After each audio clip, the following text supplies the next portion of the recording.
Hello everyone, welcome back to Triad Travelogues. I am Richard, coming at you today from Dallas, Texas. What can I say? It's been a really long time. I'm an old man now. I mean, I was an old man before, but now I'm like a really old man. Gone through some shit, okay?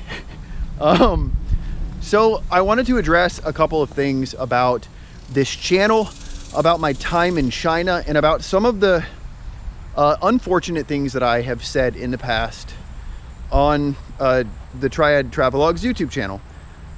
So as a lot of you know, or the subscribers that I have that are still around 2 years later, even after I've completely abandoned all of you and just disappeared off the face of the planet for 2 years, I was living and working in Shanghai, China for 5 years. During that period of time, you know, I got sort of increasingly cynical and negative and hateful to a certain degree. So the first couple of years that I spent in China were relatively uneventful in terms of my emotional condition, or my, you know, mental condition. I was all right. I didn't love it. You know, I was in love with China for the first like 3 months that I was there. It was just awesome. I partied for the first like 3 months that I was in Shanghai. I went to Shanghai to work. I had a roommate at the time when I first moved into my very first apartment, which was supplied by my boss, the guy that I was working for.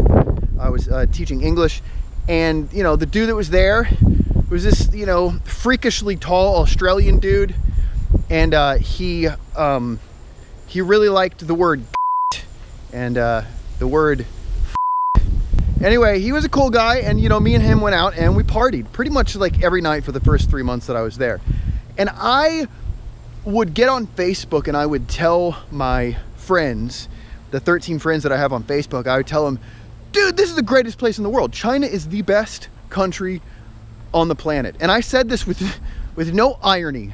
I was not joking. I was not high or drunk. Well, I was at the time, but it wasn't because of that. It was because I genuinely loved China. My life sort of slowed down a lot when I met my wife. And, you know, I met my wife, we immediately clicked. I was in love with her, like, immediately. You know, I remember I called my mom the day that the first time I ever went on a date with my wife. Called my mom and I said, I met the girl that I'm gonna marry. I'm gonna spend the rest of my life with this girl. So my wife's influence on me was positive. I stopped partying. I started working more. I took on a bunch of different part-time jobs. You know, started saving money and just trying to sort of be more responsible. That was something I'd never done ever in my life. I'd never been responsible. I'd never attempted to be responsible. I had never wanted to be responsible. So it was like, hey, this is a new, you know, it's a new kind of adventure. You know, she was the reason that I really started to calm down. And then 9 months later, we had the baby Leoti, who, by the way, is 5 years old now. This channel started right around the time the baby was born. So you guys only saw the last 3 years of my life in China. You know, I think the very first video I ever put on this channel was of me, you know, complaining about, you know, people pooping on the sidewalk, or it was one of my rant videos, you know, and I was just ranting and so you could already see when I first started the channel that it was supposed to be funny, but that humor came from a place that was real. You know, I was angry. I was, you know, irritated with the Chinese culture. All the anger and the bitterness that you guys saw in most of the videos that I put up, you know, that was just me progressively getting more and more angry about my situation in China and the way people in China behaved and the culture and the government, and I hated all of it, right? In 2019, in the summer of 2019, after a really long period of time of waiting for my wife's visa paperwork, we finally all got on a plane and we left China forever. And I have a video of that, you know, my last month in China. And it's a very angry video. We moved in with my parents. I'm, you know, late 30s, moving in with my parents. No money, no job, no prospects. I'd been away, you know, for a decade, you know, traveling around, no resume, and a heart full of just hate and anger for everybody and everything. You know, obviously everybody knows what happened at the end of 2019 and the beginning of 2020. The pandemic hit, and it interfered with well, my excuse at the time was, you know, why don't you have a job? Well, pandemic, you know, I can't get a job because this pandemic. And I had all these projects going on, and I was trying to get work you know, to work for myself and to start a business, and, you know, but I wasn't really doing anything. I was just stuck. You know, it was hard. 5 years in China, I come back to the States, and I have to deal with reality. And a thing that, you know, probably a lot of people that have never been like an ESL teacher in China, probably something you don't understand is that as an ESL teacher in China, you live in a fantasy world. You live in just this bubble. Especially I did, because I isolated myself from the culture and from people. And so I was in this bubble.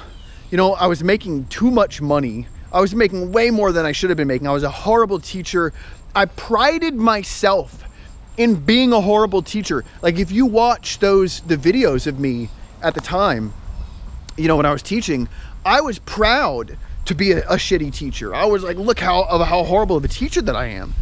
I knew that the fantasy had to end when I left. But there's, you know, you can know something intellectually but not really know it in your heart. And so when we came back to the States, I was just, I don't know, I had a really difficult time adjusting. You know, like I said, I was living with my parents. Bills were piling up. I had no money, no job. My wife was really, really pissed off. I got my shit together. I found a job. I deleted WeChat from my phone. Those of you that know what WeChat is, you know that the expat groups in WeChat are toxic. I deleted WeChat. I started working. I started making art. I started painting again. You know, I like to paint. I make music. I like to write. Eventually, I got a car, saved some money. We moved to a house in Dallas where we live now, so I'm not living with my parents anymore. But I was still unhappy, and I was still in this process of trying to figure myself out, you know, figure out what happened, where to go now, you know. And I was at the playground with my daughter, watching her play. So I was sitting there thinking, man, why do I hate things? Why do I feel this, you know? And then I started thinking about, man, I really do hate everything. I hate China. I hate America. I hate Shanghai. I hate Dallas, you know? And then I look over and I see my kid playing, and I'm thinking, man, I have a house, a car, I have a pretty good job, I have a really super sexy wife, I have a beautiful daughter. Why do I hate everything? Why am I so miserable? It doesn't make sense.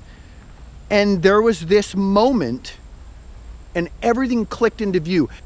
It was this realization that I don't hate everything. I hate me. I hate myself.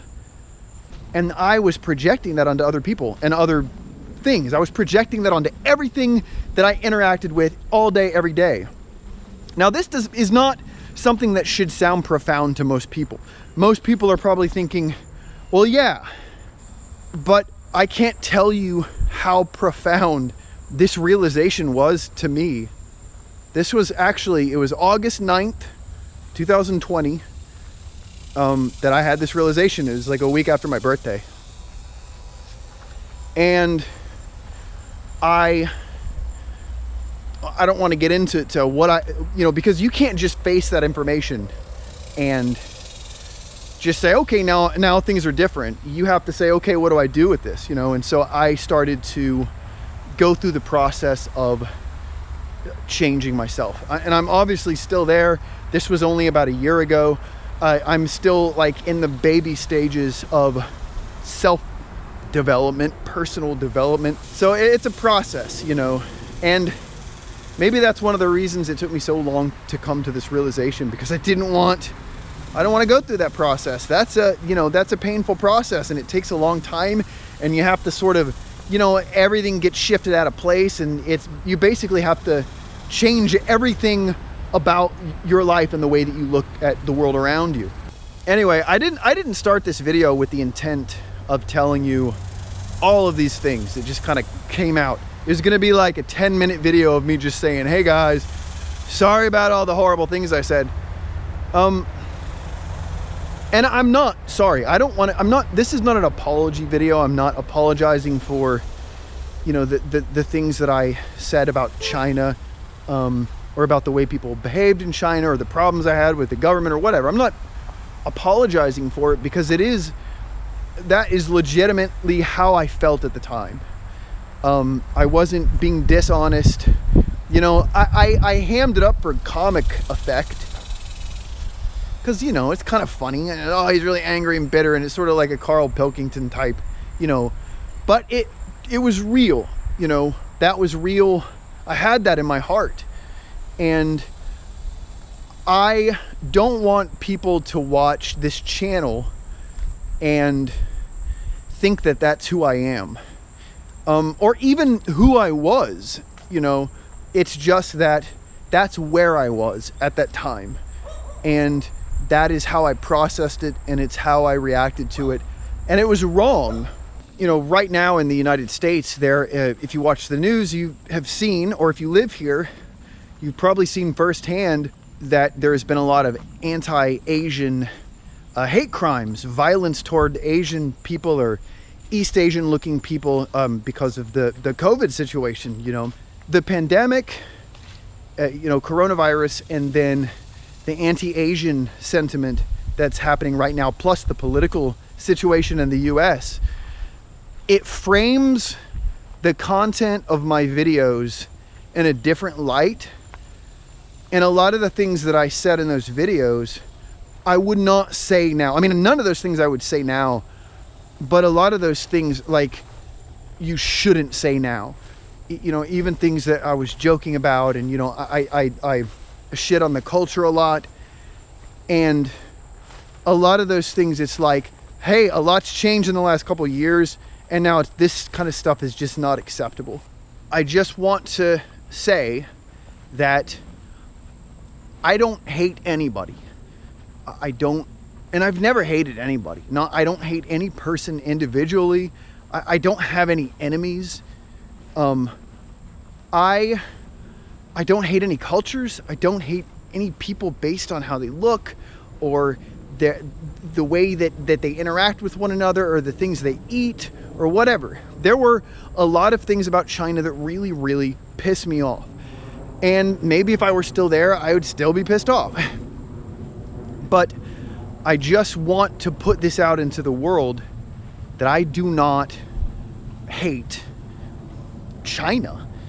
So I've been editing I have a ton of backlog, a ton of old footage from Shanghai that needs to be edited and put up on the channel. I dropped the ball for the last 2 years. Sorry. I'm working on getting those videos out, and a lot of those videos contain me being angry and bitter, and it's weird to me now to see that. It's weird to watch myself behaving in such a way and think, man, you know, I don't like to see it, but it is a testament for myself to how much I've changed in the last year. You know, I had to make a decision, because when you edit videos, you have the ability to really change the energy of a video by the way you edit it. I could take a video and make 3 edits that all tell completely different, contradictory stories. So as an editor, I have this sort of, I have the power to do that. I could take these videos and change them and take out the negative stuff and make myself look a little more positive. I decided against that. I'm not going to do that because it would be disingenuous. I'm going to start uploading videos. I'm going to try to get a new video up either every Friday or every other Friday. I'm not really sure which one, but there should be at least 2 or 3 new videos up a month from this point on, of the old content from when we were still in Shanghai. And after those videos run out and I don't have any more footage, we're gonna start doing travels here in the States. I'm hoping to maybe put together a road trip series. It'll be more of a family-oriented travel channel. So if that's not your thing and you really like the negative content, go back and watch me, you know, pooping on China. There's lots and lots of videos of that. Like I said, I'm not going to take this down. Those are going to be up for, you know, just because it's a monument to the person that I was. Anyway, for those of you who had sent me emails, concerned comments asking me if I was okay, if I was alive, you know, I consider this a response to those questions. I am alive. I'm doing great. I didn't catch the coronavirus. I am immunized. I'm sorry it took me so long to get back to you. I've been going through some shit, and right now I am coming out the other side, and I just want to thank everybody, the people who have been there from the beginning, that have watched all my videos, the people who, you know, discovered me along the way during my 3 years in China, the people who have discovered this channel after I stopped posting videos. I get messages from them sometimes too. I just found your channel, are you alive? So I just want you guys to know, Triad Travelogues is not dead. We are alive and well. We appreciate your concern. There's a lot of new great things happening, a lot of new great content coming. I guess there's nothing else really for me to say except for thank you. It's been a long time since I said this. It feels really weird. Thank you for watching Triad Travelogues. My name's Richard. We'll see you next time.